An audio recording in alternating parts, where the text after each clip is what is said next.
நீங்கள் எப்படி அந்த சரத்துக்குள்ளாக பிரவேசிக்கிறீர்கள்? வேதம் ரோமர் 8:1 ஆனபடியால் கிறிஸ்து இயேசுக்குட்பட்டவர்களாய் இருந்து மாம்சத்தின்படி நடவாமல் ஆவியின்படி நடக்கிறவர்களுக்கு ஆக்கினை தீர்ப்பில்லை.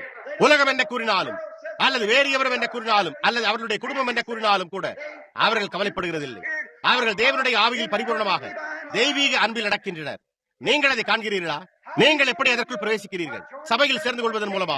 கை குலுக்குவதன் மூலமா? தண்ணீர் ஞானஸ்தானத்தினாலா? இல்லையா? 1 கொரிந்தியர் 12ஆம் அதிகாரம், நாம் எல்லோரும் ஒரே ஆவியினாலே ஒரே சரீரத்துக்குள்ளாக ஞானஸ்தானம் பண்ணப்பட்டிருக்கிறோம், அந்த சரீரத்தின் அங்கத்தினர்களாக ஆகிவிடுகின்றனர் என்று கூறப்பட்டுள்ளது. அதன் பின்னர் அது நான் என்ன செய்திருக்கிறேன் என்பதோ, நான் என்னவா இருக்கிறேன் என்பதோ, நான் யாரா இருந்தேன் என்பதோ அல்ல, அல்லது அதை குறித்து ஒன்றுமே அல்ல. கிறிஸ்துவுக்குள் தேவன் எனக்காக அதை செய்திருக்கிறார். நாம் நம்முடைய பலியை கொண்டு பரிபூரணப்பட்டிருக்கிறோம். அவர் எந்த தவறும் செய்கிறதில்லை. நீங்கள் தகுதியற்றவர்களாக இருந்தால் அவர் உங்களை உள்ளே கொண்டு வர மாட்டார். அவர் உங்களுடைய இருதயத்தை அறிந்திருக்கிறார். அது உண்மை.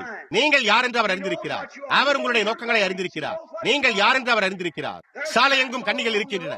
நிச்சயமாக பிசாசு உங்களை இடர்நிலை செய்வார். நீங்களோ நான் அதை செய்ய வேண்டும் என்று செய்யவில்லை. தேவரே, நீர் அதை அறிந்திருக்கிறீர் என்று கூறுகிறீர்கள். நீங்கள் இன்னமும் பரிபூர்ணமாக இருக்கிறீர்கள். ஏனென்றால் ஒவ்வொரு நாளும் உங்களுக்காக ஒரு பரிபூர்ண ரத்தம் அளிக்கப்படுகிறது.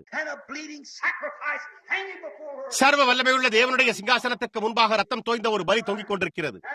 அது உண்மை. இப்பொழுது நீங்கள் எப்படி அங்கே உள்ளே பிரவேசிக்கிறீர்கள்? தேவன் முன்னறிவினால் God said that Jesus, I put on your caps.